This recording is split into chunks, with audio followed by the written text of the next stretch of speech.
Hi hello friends, welcome to our channel Amma's new 2024. మళ్ళీ వచ్చింది చిగురు పప్పు స్పెషల్తో మీ ముందుకు వచ్చేసాను. అదేంటో చూపించేస్తాను పదండి. మరి అదేంటంటే ఫ్రెండ్స్, చింతాకు పప్పు స్పెషల్ కర్రీ అనమాట. ముందు పప్పు, చింతాకు అండ్ కొంచెం ఆయిల్, కారం, పసుపు వేసి కుక్కర్లో అయితే 4 నుంచి 5 కూతల వరకు పెట్టేసుకున్నానండి. పప్పు అయితే ఇలాగా కుక్ అయిపోయింది కదా. సో ఇలా కుక్ అయిన పప్పుని మనం ఇదిగోండి ఫ్రెండ్స్, ఈ తాలింపులు అయితే రెడీ చేసుకున్నాను. ఆవాలు, ఎండుమిర్చి అండ్ వెల్లుల్లిపాయ, జీలకర్ర అనమాట. పక్కన ఒక బాండీ పెట్టేశానండి. బాండీలో ఆయిల్ వేసాను. నేను పప్పుతో పాటు ఎప్పుడు ఆయిల్ వేసిన ఆయిల్తో పాటుగా 1 టేబుల్ స్పూన్ నెయ్యి వేస్తానండి.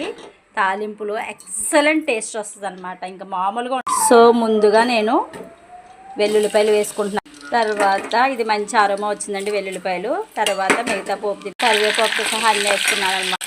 ఫైనల్లో మన పప్పు కూడా వేసేస్తున్నాను, చూసారు కదా. ఇదిగోండి ఫ్రెండ్స్, మన టేస్టీ పప్పు చింతచిగురు అయితే రెడీ అయిపోయింది. ఇందులో గుమ్మడి అడియాలు నంచుకొని కాస్త ఆవకాయ వేసుకుని తింటే నా భూతో నా భవిష్యత్తు అనమాట. మరి ఇంకెందుకు ఆలస్యం, మీరు కూడా చేసేసి ఎలా వచ్చిందో కామెంట్ సెక్షన్లో కామెంట్ చేసేయండి. By bye friends, please subscribe my channel.